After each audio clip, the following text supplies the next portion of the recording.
First, we will keep the military aid flowing and keep increasing the economic pressure on Russia to strengthen Ukraine now. Second, we agreed that any lasting peace must ensure Ukraine's sovereignty and security, and Ukraine must be at the table. Third, in the event of a peace deal, we will keep boosting Ukraine's own defensive capabilities to deter any future invasion.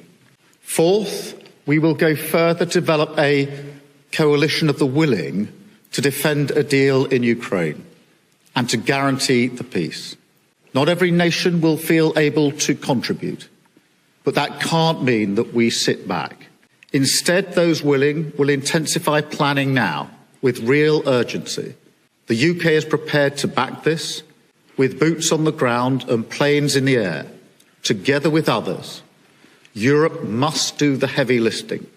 But to support peace in our continent and to succeed, this effort must have strong US backing. We're working with the US on this point after my meeting with President Trump last week. And let me be clear, we agree with the President on the urgent need for a durable peace. Now we need to deliver together.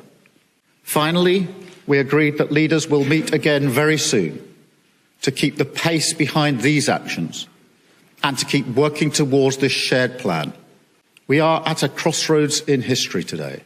This is not a moment for more talk. It's time to act, time to step up and lead, and to unite around a new plan for a just and enduring peace. It's very sad when Germany makes a massive oil and gas deal with Russia, where you're supposed to be guarding against Russia, and Germany goes out and pays billions and billions of dollars a year to Russia. So we're protecting Germany, we're protecting France, we're protecting all of these countries, and then numerous of the countries go out and make a pipeline deal with Russia where they're paying billions of dollars into the coffers of Russia. So we're supposed to protect you against Russia, but they're paying billions of dollars to Russia, and I think that's very inappropriate. And the former chancellor of Germany is the head of the pipeline company that's supplying the gas. Ultimately, Germany will have almost 70% of their country controlled by Russia with natural gas. So you tell me, is that appropriate? I mean, I've been complaining about this from the time I got in. It should have never been allowed to have happened. But Germany is totally controlled by Russia because they were getting from 60 to 70% of their energy from Russia and a new pipeline.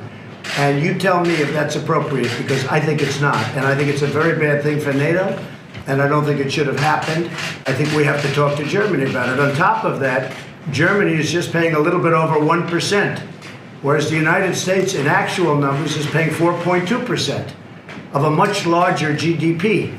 So I think that's inappropriate also. You know, we're protecting Germany, we're protecting France, we're protecting everybody, and yet we're paying a lot of money to protect. Now, this has been going on for decades. This has been brought up by other presidents, but other presidents never did anything about it because I don't think they understood it or they just didn't want to get involved. But I have to bring it up because I think it's very unfair to our country. It's very unfair to our taxpayer. And I think that these countries have to step it up, not over a 10-year period. They have to step it up immediately. Germany is a rich country.